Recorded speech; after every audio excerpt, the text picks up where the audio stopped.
Okay. Okay, what's going on, YouTube? This is PNG Media News. Back at you with another edition of Concrete and Steel Chronicles. Today, you're in for a real treat. I got a brother, SK or Sparks.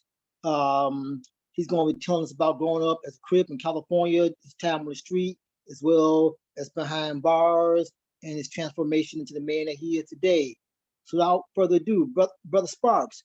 Okay, tell me, where'd you grow up?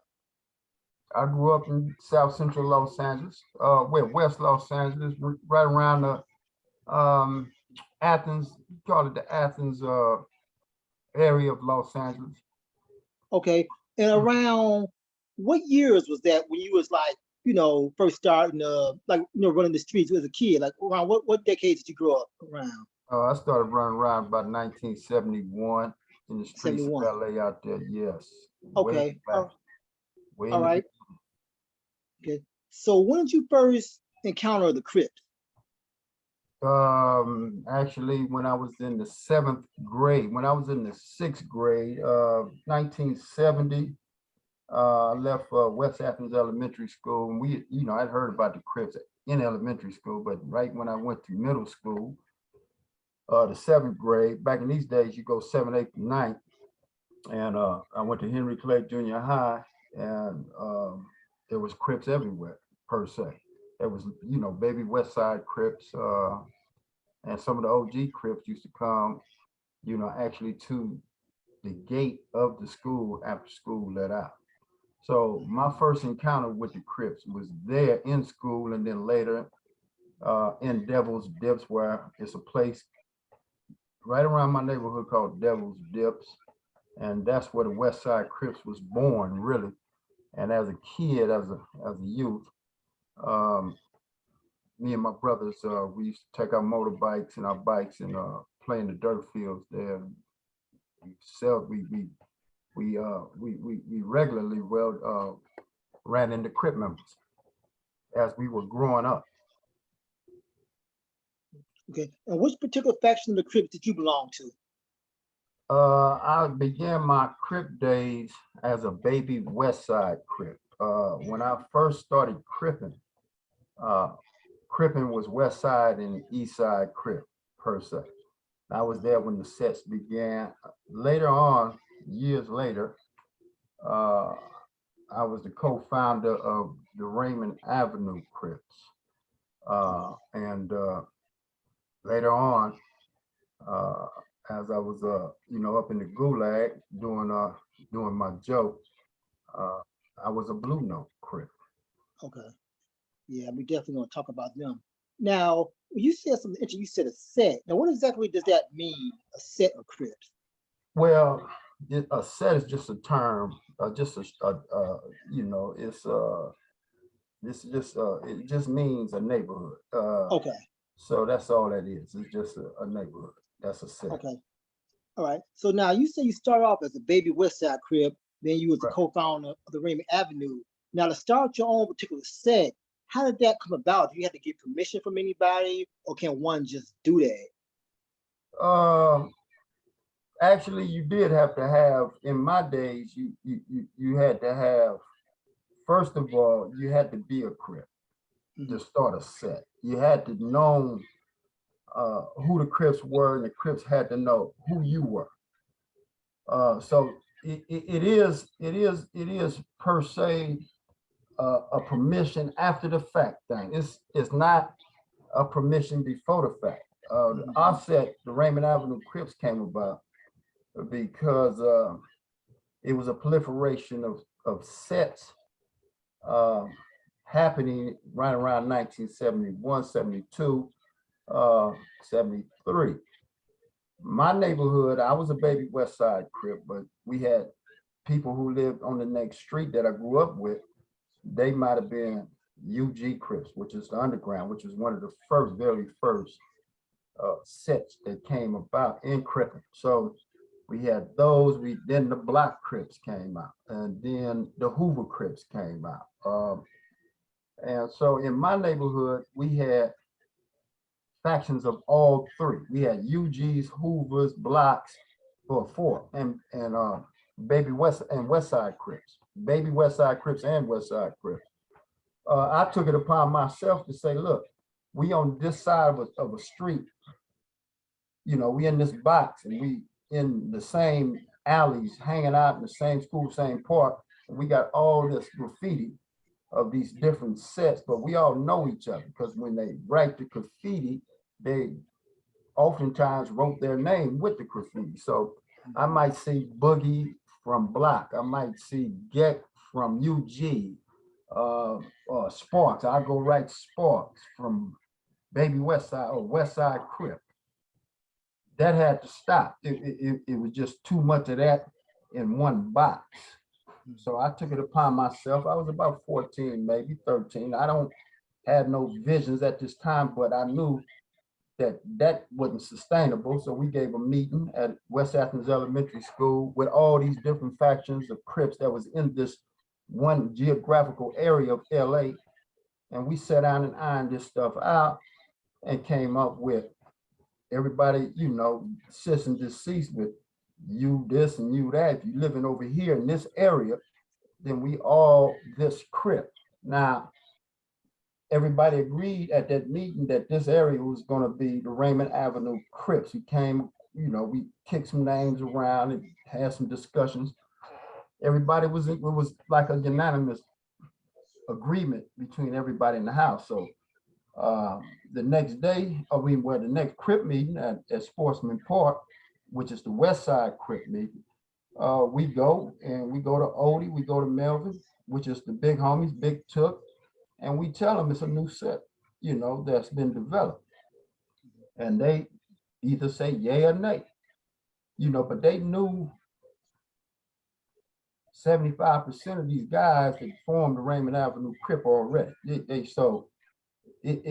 Back in these days, it was Crip first and set later. So the name Raymond Avenues or Hoover or UGs basically identify where your Cripping was at instead of like today.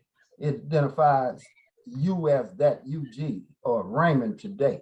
Back in these days, it was reversed. It was Crip first and then your set. In other words, the OGs knew where you lived. By you telling them you from Raymond, we all Crips. They knew exactly the geographical area where your Cripping was at. You see what I'm saying? Because LA is a sprawling expanse of a place. And by giving them names, they just right away can place you, you know, where they need to be, where you needed to be in their head. That's all that was. That's back in these days. So yeah, you did have to go report that though. I mean, you had to go to a meeting with the big homies and let them know that this set was formulated. I don't think they do that today, but back in those days, it was a must. Okay. So when did it start to change where Crip started to identify with this set more than just the Crip Nation as itself, when they started to beef with each other? Say it again.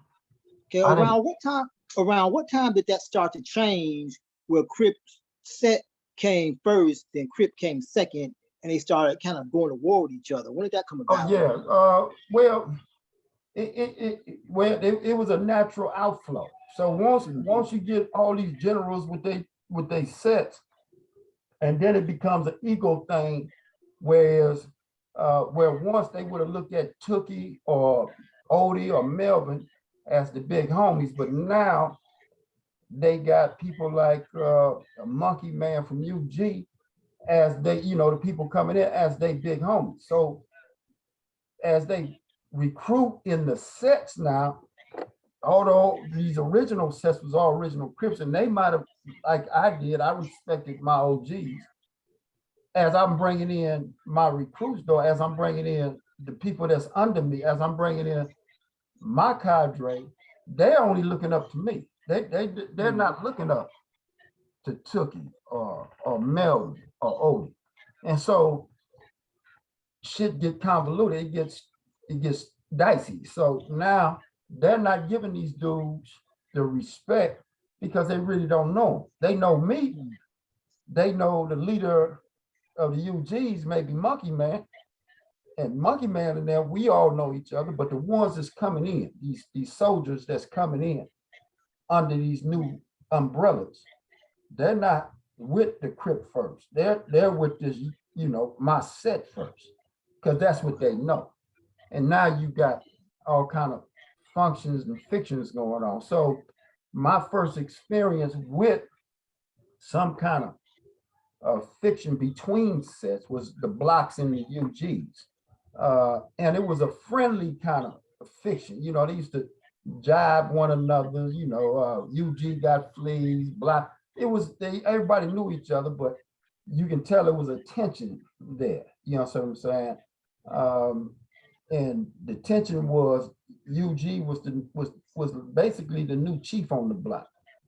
I mean, they were deep. They developed, they expanded, and they grew exponentially before anybody. And then, you know, they were feeling themselves. So, and they began to, you know, dominate Crip. And it was a little fiction, but nothing serious. Little, maybe a squabble here, a squabble there. Nothing really serious. Then the second generation started coming along, the Hoovers, the neighborhoods. They got to playing gunplay with each other. And I was actually at a Crip meeting where Raymond was trying to, you know, broker some kind of agreement between those two operations, but, you know, unfortunately, he didn't get to that. So it started like that, and it just proliferated. Now it's just completely out of hand.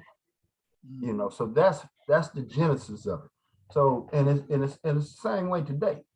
Those youngsters that's coming into these new sets, they creating, they you know, they creating off the dribble now. There's no accountability really to no one, nothing. They might have a little structure, but no widespread vision for incorporating everybody like it was back in the days.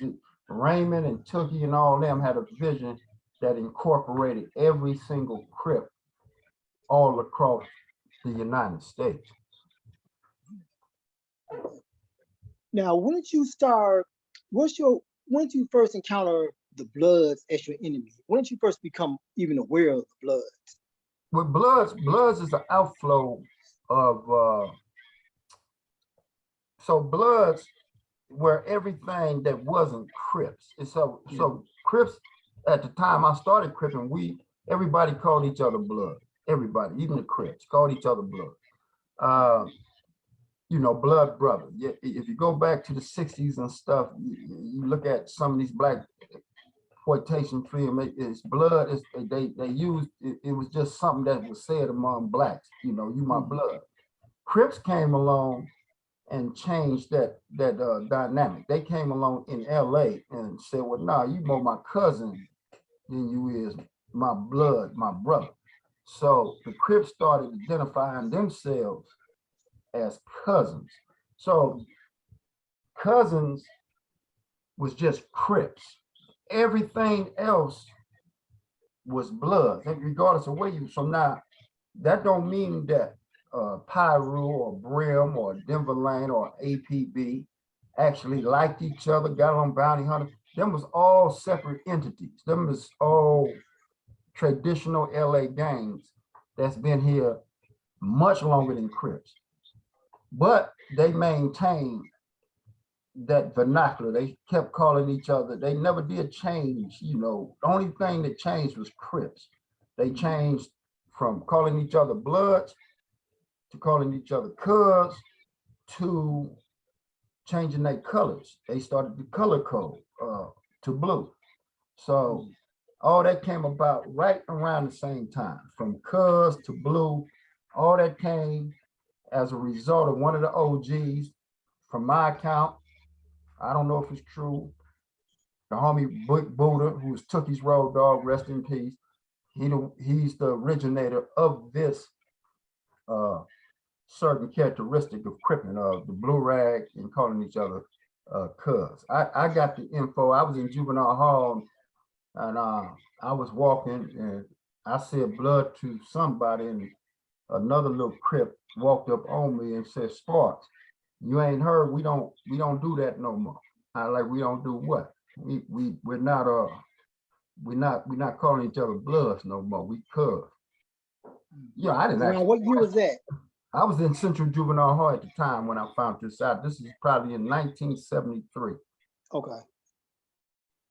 I was locked up on some bullshit, on something, ain't no telling what it was, but that's how I got the info. When I got home, I went to a Crip meeting, and sure enough, the OGs that was laying down the law told everybody there, this is what it is, and somebody call you that, you check them. And if they keep calling you that, you know what to do.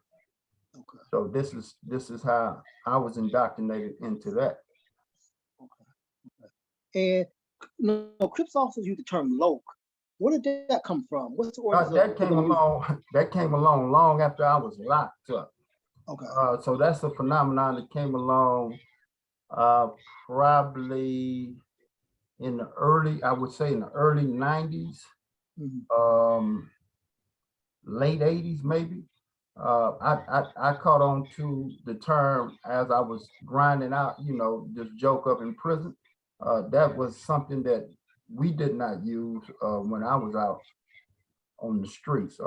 So I don't know who developed that or where it came from, but it is associated with Crips, because Crips used to wear certain uniforms that incorporated glasses or black sunglasses called locs. Crips had a unique dress code that nobody else had. The Crips had these Levi's, these khakis, these ace deuces, these Dutch boys, these golf hats. It was a whole uniform that only the Crips wore. With that, they wore these sunglasses, these dark sunglasses, going way back to the days, called locs. So that whole uniform was associated with Crip, and the locs was the glasses that Crips did wear. Nobody else was wearing it, maybe some Mexicans, but the black Crips was wearing locs on a regular basis to go with their, their dress code. And so locs just became synonymous, in my belief, with Crips, because that's who the blacks who sported those kind of sunglasses. So the loc sunglasses was here long before Crips was calling themselves locs. Okay. That is just my take on it. It could be something other than that. Like I said, that fell through when I was grinding out this joke up in California's Gulag. Okay. All right. So let's fast forward a little bit. When's your first trip to the county jail? And what brought you there? My first trip to the county jail was as a juvenile. Okay. I had committed an armed robbery out in Gardena when I was 16 years old. But I was always in some shit. I was always in and out of jail for one reason or another. I was just out of camp. I committed an armed robbery. They took me to juvenile because I was a juvenile at the time, but they called back. I was so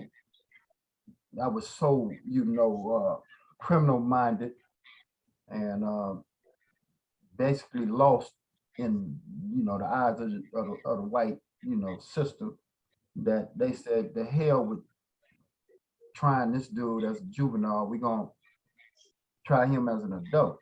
And so they put me in the juvenile tank in 1977.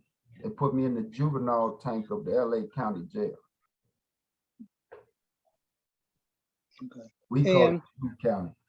All right. So when you went into county jail, what were the dynamics? Was it people divided by their race? Were people divided by their gang affiliation? How did people click up? When I first went to the county jail, yes, it's always Los Angeles is race based. It's everything is race. It wasn't no So in my days, it wasn't no white people. It was white people, and they probably the majority in Los Angeles, but inside the county jail, they couldn't, it was no whites on the main line. The white boys were in a whole separate, they kept them locked up and protected. It was just Mexicans and blacks. That's it. They had a place called 2900 for the whites because they would have been devoured out there in that county jail, the county jail system I was in, by either the Mexicans or the blacks at this time in the county. So it was just, yeah, the African was with, the African, and the Mexicans was with the Mexicans. It wasn't that much fiction or funk at that time, and the blacks were at this in the 70s. The blacks were disproportionately locked up in the jails of Los Angeles, and they probably still are. But as you know, they got gentrification going on today, so it's a lot of Mexicans. Back in these days, South Central, it was a lot of African Americans here, and the county jail was just from rafter to rafter filled with our youth, with the black youth. It was just overwhelmingly black and Latino in the counties in the 70s and probably in the early 80s. No whites could come to the mainline. The forces that be, these racist ass Peter Pitchers and the rest of these sheriffs they got around, that was around at this time, did not allow their people to even go out in the mainline situation with us at the time. So it was just blacks and Mexicans. And blacks was, then the blacks and Mexicans was the majority. Had that tension started yet? No, that tension had not kicked off yet. Although, we always had our little, we used to look at it as, so when we squabbled and had fights and went chess as youth, it wasn't that serious to us. So we'll start a riot with the Mexicans for fun. You see what I'm saying? Just for that. I mean, being bored, you know what I mean? And it'd be 6, 7 of us. We like, let's go over here and just get down with these Mexicans. You see what I'm saying?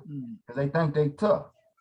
And it was that kind of thing, but it wasn't no, like it was later on in the game where it became a real racial hatred thing between one another.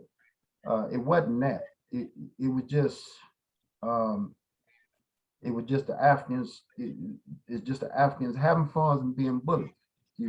That's how I looked at it, because I didn't think that nobody could stand up to what we were bringing, what we were, how strong we were, how down we were, how vicious we were. It was just unconscionable that anybody in the county jail could face that. Okay. And win. Now another thing about in the county jail at this time, so when the Crip will come in and the blood will come in, would y'all be housed together or separately? No. In the county, we didn't. In my time, no. Some of my best partners was Bloods. I mean, we grew up together. I mean, it wasn't no on-site thing. Like, I mean, if you was a Blood, if you was a Crip killer, then okay. But if you were just a Blood out there making your money and you was from Denver Lane, you was cool. I mean, you some bounty hunters, whatever. It wasn't no, we seen you in there and we just downed you because you was a Blood, and vice versa. The Bloods didn't do that to the Crips, but for all Blood, Crip killers, of course, and then for Crips that was Blood killers, I mean, come on now, first, self-preservation. Okay. First law, so you see a killer, you want to down him before he down you. Right. Point blank. It's just that simple. But no, on the whole, you distinguish them things. Back in these days, we knew who the killers were. We knew who we wanted. We didn't just randomly just down anybody. Anybody, you know, it was Bloods on my tier. It was Bloods that I rolled with in the county jail way back in them days. Okay. All right. Very So well fast. known Bloods. Mhm. Yes. Okay. So fast forward, you know, you get out county jail, you do your time there, get back to the street. When's your first real incarceration in the penal system? Oh, I only been there once. Okay. I was arrested in 1980. I was January 1982. I was arrested and charged for aiding and abetting a felony murder. Okay. So I was convicted, given life without the possibility of parole, and sent off to San Quentin in 1983. So that was my first involvement with the prison system, my one and only involvement. And I ended up standing around there for 35 years. 35 years. Wow. 35 years. Okay. So you get to Quentin. Okay, tell me the dynamics. What happens when you know you get off that bus? What happens? Do you get, like, as far as inmate wise, they school you, say, "Are you a Crip? You over here? You black? You over here?" What happened? Yeah, it was so when I got to St. I was already what they call a state raised baby, YAs, juvenile hall. So the population, man, the prison class that was there when I got there, was old YA and camp associates, street associate Crips. So I knew it, you know, I knew most of the main Tookie Union was there when I got there. I knew the movers and the shakers that was there, you know, when I got there. I was 23 years old when I hit the yard, and I knew most who everybody was. It was of course, some kind of culture shock because I'd never seen anything like it. I remember coming from R&R, they gave you a little blue Bible. I still got my little blue Bible, man, from the day I was put in San Quentin, 1983. I got it right here in my desk. But they gave me a little Bible. They sent me over the East Block, and you look at these big blocks, you see death row, and you'd be like, "Oh, this is San Quentin." I mean, that's what's going through my head. This is San Quentin. And then they opened these big old steel gates to the block, and when they opened the gate, it was like a jet engine noise. It was just, you just heard all the cacophony of prison just rush out on that door. It was that noisy. And when I walked down the thing, the first thing I remember hearing that I wasn't used to is people speaking in different languages. People were speaking in Swahili, and some Indian languages being spoken over the tier, a lot of Spanish. Seemed like wasn't nobody speaking English. Then as I was walking, the guard was escorting me to my cage. Of course, it's 5 tiers, and you can see, you know, people's in cages and bars looking dead at you. You know, it's every other Crip already knew who I was, and so they was like, "Just let me know where you at, man, and I'm gonna shoot you a care package," and so on and so forth.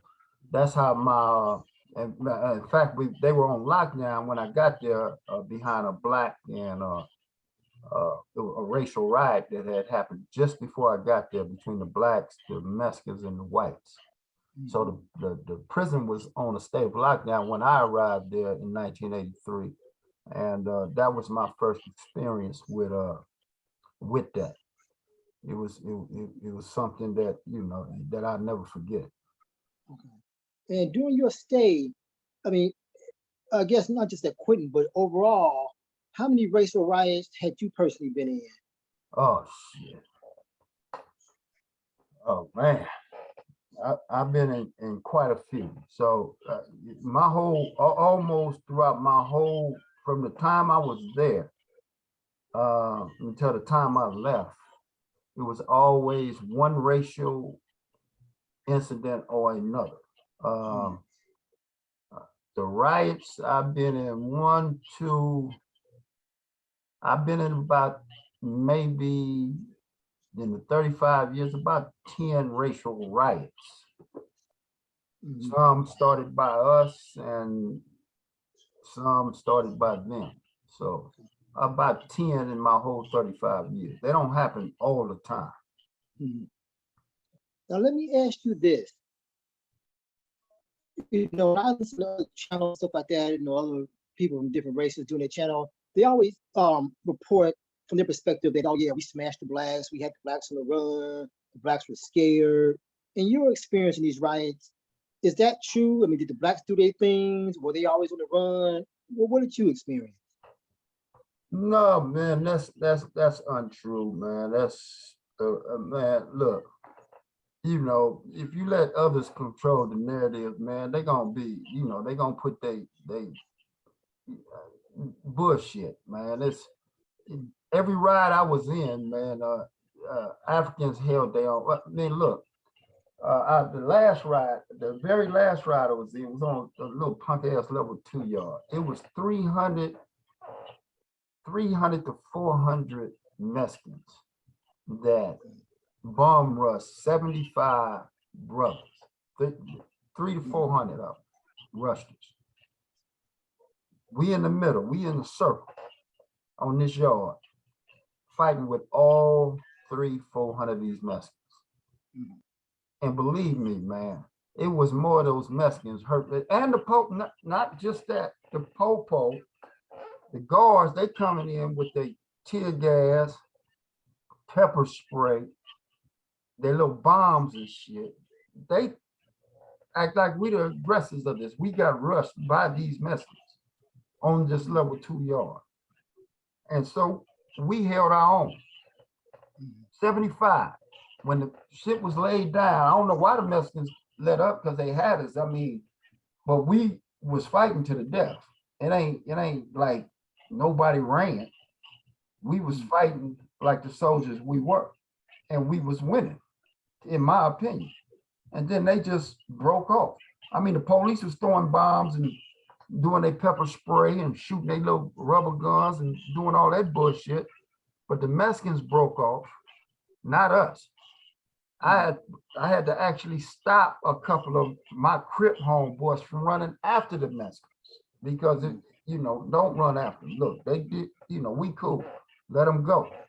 Just look at them. It's, you know, once they set everybody down, we was like, look at all them goddamn Mexicans. It was a bunch of them. And then when the police came in from all these other prisons, we out here on the yard, they walking, it's like, God damn, y'all, because they had us on the basketball court. Now they had rounded all the blacks up on the basketball court. Nobody hurt. More of them hurt, laid out, stretched out than us. So that's the last ride I'm in. I mean, I can go on and on and on where the gunfire was going off in Folsom. I mean, the police was killing brothers. We got rushed by the Mexicans. This is a level 4 yard. It's a difference between level 4 and level 2. On that day, these brothers, man, for whatever reason, it was like you know, it was a repeated get up and get down with these Mexicans. Get up, rush these Mexicans. After every brother got shot, I think 7 brothers got shot. The police just picking us off with these many 14s. We the ones getting rushed. Blacks got rushed. And the police is picking us off with these many 14s. One brother gets shot, everybody will stop on this ride. This ride is the longest ride I've ever been in. So that ride would happen at Folsom. I think it was 6 brothers that got shot. Six brothers, one at a time. Get up, after every brother gets shot, they get up, knock the police out, chase the Mexicans, stomp them down, take their knives. Another brother gets shot, stop, get him on a gurney. He went on 6 times. All those brothers, one brother got shot in the face, and we thought he was gone. He got shot with the mini 14. The bullet came out the back of his head.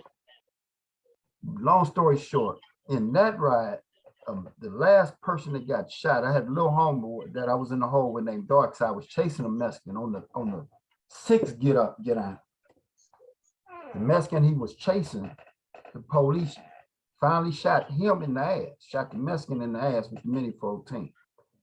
That Mexican died. That's when the riot stopped, because it was a Mexican. There was one Mexican that got shot by the police. But on that day, police had action at shooting every brother in there. I mean, every time we jumped up, it was bullet whizzing past. So in that riot, the Crip area was the only area that did not get rushed by the Mexicans. So the Crips that was in our area was trying to get up and get to these, get to these Mexicans, get to rest. But when we was getting up, we was taking gunfire. The police, the Mexicans is rushing us, but the police is shooting these are marksman police. Yeah, and they everywhere. They shooting at our feet, shooting bullets whizzing past your head. They letting you know they about to kill you. So this is the dynamics that Crips and Blacks are working with in these California is probably the most people don't know this, but this is a racist ass state. They think Democrats, blue, this same state that voted for, motherfuckers like Ronald Reagan, George W. Bush, Pete. Well, these, and I'm a truck driver. These motherfuckers is off the chain racists out here, and they laws is just pathetic, man. So, but if you go to prison, you see it. Although we the ruling class in prison, but you can see these Nazis. You don't see them on the streets. These blacks in these communities don't see these Nazis and these motherfucking Ku Klux Klan. But the state of California is wrapped with those racist people on the highest levels to the lowest levels. But yeah, that's I've been in many riots, many. Okay. I want to ask you something. I was reading the book, the Street General by Turtle. I'm sure you've heard of him. And I was listening to Joe Rockhead, or I think he was on Kev Max channel, and they had talked about this phenomenon. Well, I don't want to call it a phenomenon. They were saying that at one point, when a Mexican would stab a Crip, they would have a meeting about it. It was like, oh, well, we thought he was BGF or something, and the older Crips would let it go. And also at one time, Joe Rock said at one point, the Crips was, because of all the stabbings by the Mexicans, some of the Crips had started hiding near Blue Reds. Do you recall any of that happening, or was that just like with certain people, or was that a wide phenomenon? No, that's not no wide. That's it happened at one prison, and that was Folsom in 1984. 1984, the Crips from San Quentin, the Crips dominated everything in San Quentin. It was one death of a well-known Crip by the name of Slow Drag, got killed by the Mexican Mafia, and the Crips retaliated some off at San Quentin. I mean, wasn't no let up. Not only did the Crips retaliate, but it was widespread African American, African support on that campaign. Now, the powers that be felt like they had to get these Crips out of here. Some of these well-known Crips, they put us all on buses out of just the dark of night and took us to Folsom. Folsom was a different dynamic. Folsom was the headquarters and the stronghold of the Mexican Mafia. That's their backyard. And they were basically going to war with just the JAMA, the BGF in 84. I don't know how long that war has been raging when we got there, but there it was. Crips wasn't involved. Crips from San Quentin, more so the CCOs from San Quentin came up there and put Crip had net ring. They went out there and attacked the Mexicans. Now the Crips that was there wasn't CCOs, but the Mexicans, they did not distinguish who was CCO or who was Crip. They were just going after all the Crips. Some of these Crips who wasn't CCO, yeah, they they was in a state of confusion. They didn't know what the fuck to do. And in fact, some of them was buddies with the same Mexicans that was now attacking. So yeah, they wasn't CCOs. So they were stuck in the middle. Most of the Crips, though, even though they wasn't CCOs, wasn't standing for that bullshit. Yes, but it did happen. Some of those Crips that got stuck in the middle of not knowing, it was something that was thrust upon them out of the blue from San Quentin Crips. San Quentin Crips came to the Folsom yard and came out the hole with knives without telling none of the Crips that was present in Folsom, who was not involved with the Mexican Jama War. Now they were, whether they like it or not. They had to get out, point blank, because the Mexicans was coming, period, point blank. And they was organized, armed to the teeth, well-financed, and supported by a racist ass administration at Folsom, crooked file administration that was at Folsom. And they was giving them, it's like the United States today giving Ukraine all the intelligence on Russia. And so they able to effectively, push them Russians around a little bit. Same difference. The administration gave the Mexican mafia the green light, the logistics, the opening the gates, where the hitters were. So the Crips came in and kind of nullified a lot of that. Some of the Crips were caught in a state of confusion. They didn't know what the fuck to do. And that was just a matter of not mobilizing like you're supposed to, not communicating with the Crips like you're supposed to. Consequently, you got this legacy and these rumors that some of these Crips put their blue rag up and didn't come out they said. I believe that's true. I don't know no one personally doing it, but I believe that had all the Crips that was at Folsom, I know who the Crips that was there. I know had all the Crips that at Folsom participated like they were supposed to, in the face of being attacked by anyone, whether it's the police, the Mexican mafia, the AB, anybody. I don't give a fuck who it is. You got to come out here and hold your ground. You got to come out here and make it known. This is Crip. We ain't playing around with you. And if you attack one of my Crip brothers, you're attacking all of them. Here, how it got started, when it got started, we'll iron that out down the line. But right now, it ain't no staying in the cell. It's getting down. They getting down, we gonna get down. That's just that simple. And you're supposed to be ready. I was always ready.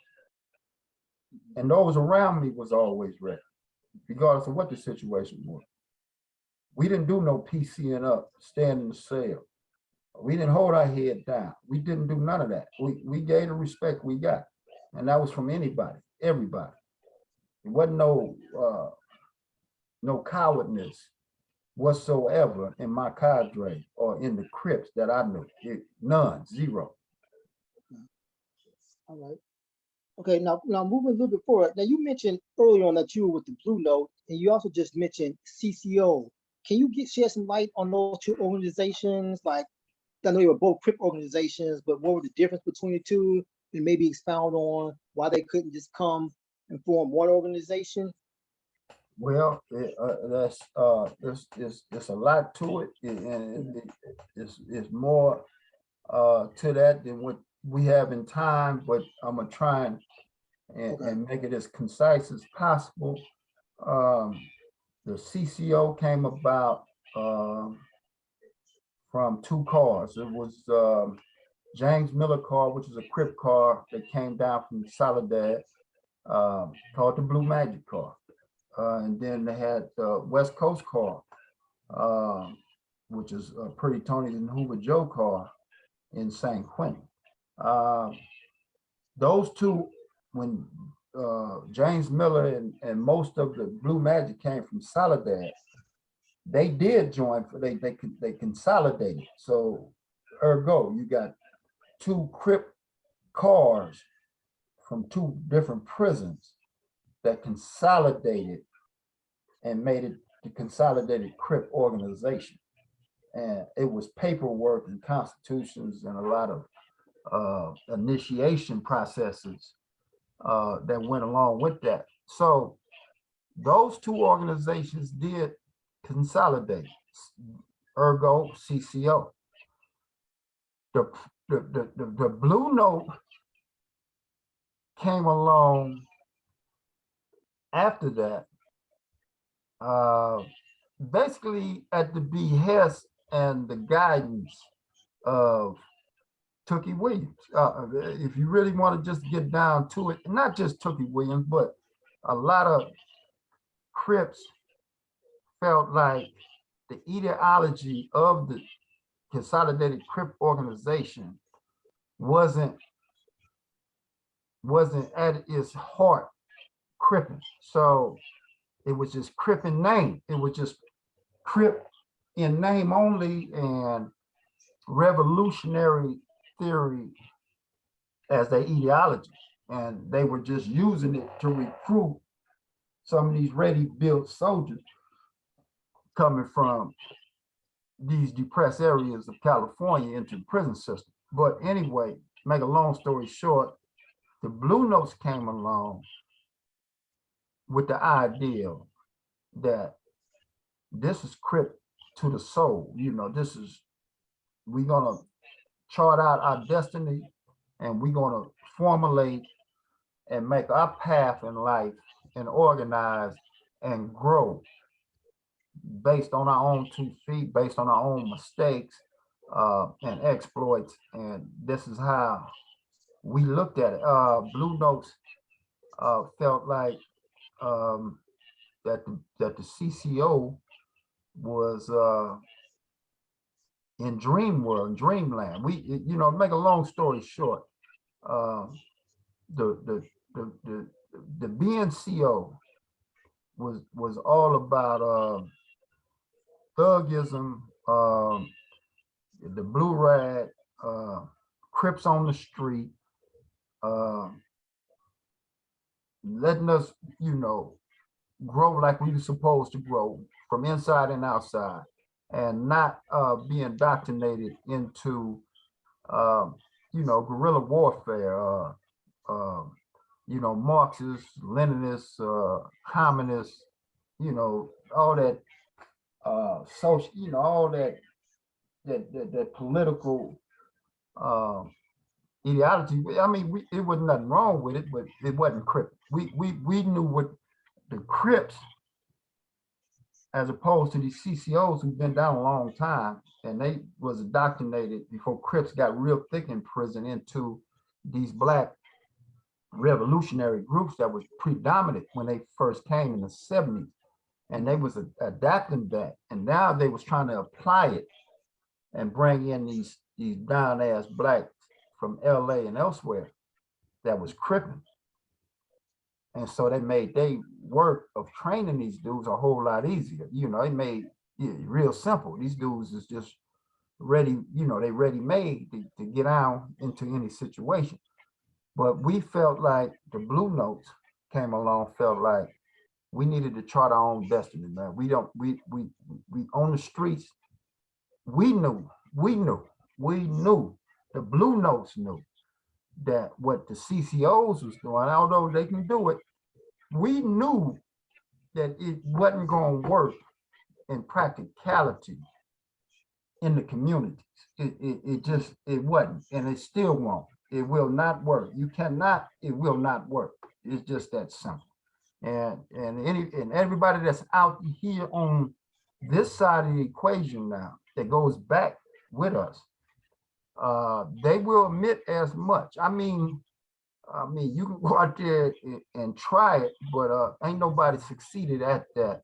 You know, it's one gang that you know, most of their members turned Black Panthers back in the days, and I believe that was Bunchy Carter and the Slossons, and half of them went over to you know, being with the revolutionary, theme and civil rights movement and stuff way back in the 60s. It was a different whole political atmosphere. The Crips came along right after that, adopted some of the Black Panthers dress codes with the leather coats, the glasses and all that.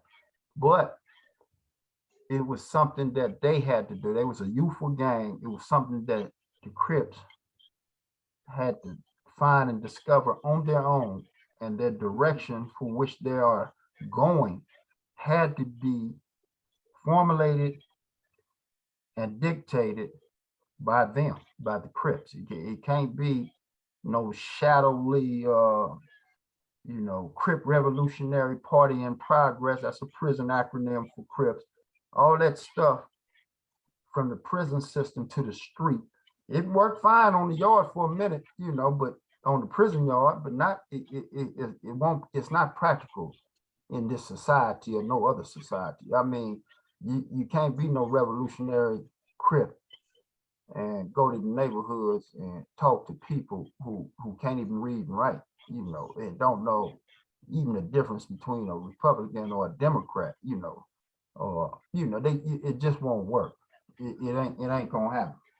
Right. So let me ask you this: those two organizations, are they still functioning today, or they've gone extinct? Oh, I don't know what the CCO is doing. We came to I don't think so. I don't think that the Blue Notes is more underground. They're more quiet. They're more secretive. So Okay. the CCO is more vocal out. So the CCOs, no, the CCOs disbanded. We know that for a fact. The Blue Notes, not necessarily so. They didn't disband it. They didn't disband.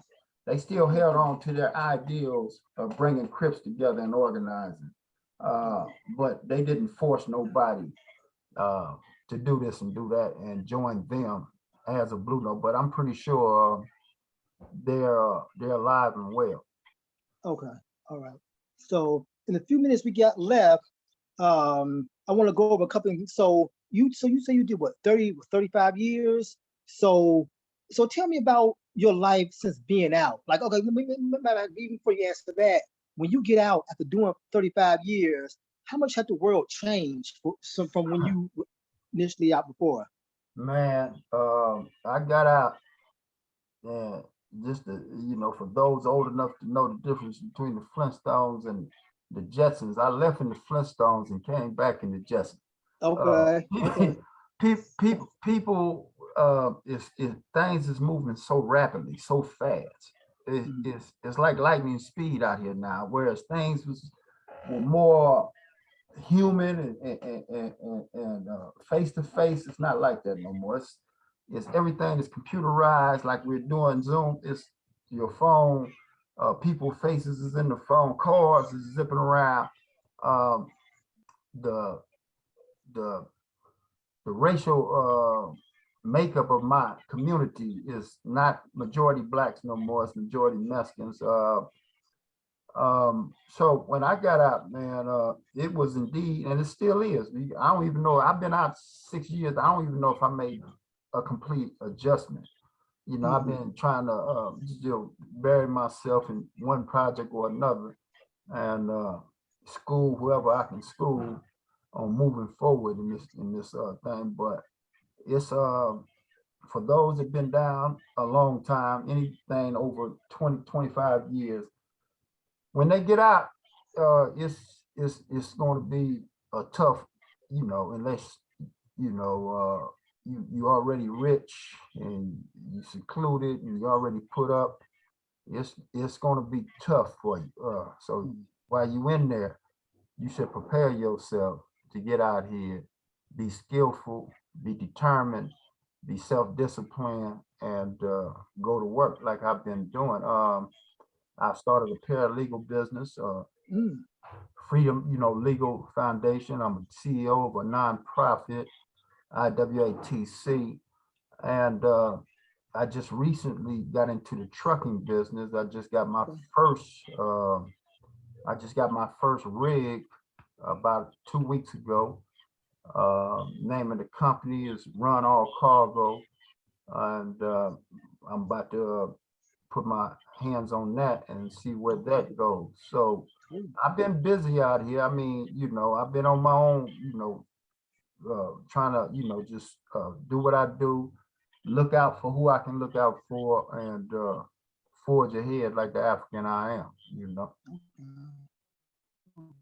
Oh, you have, I'm speaking to you an hour, and I can just tell you get one hell of a life story. Have you ever thought about you got any ideas of putting anything in books or anything like that, getting your story out there? Man, I got 15 years worth of journaling while I was in prison, sitting right there. And I'm Okay. writing now, I'm writing my autobiography. Okay. So I got a lot I'm doing, but yes, I'm planning on dropping some literature, man. I used to be adverse to that whole concept of writing and talking and being out here with this, but I feel like things need to be said, and it's very important that the right people say them and say them to the right people, and maybe that can make a difference somewhere. So I do these shows, man, and hopefully I touch the heart and mind of somebody out there that's pressed against it, and knowing that if I can come through 35 years of California's prison system, get out here, start a couple of businesses, and do everything on my own with my own 2 hands, 2 feet. So can they, so can they. They can get out here and be a contributing factor, because things are getting real out here in these streets. So if somebody's out here listening, they want to get at you, do you get any type of social medias where people can reach out to you? Nah, I don't. I mean, I don't have a contact like that.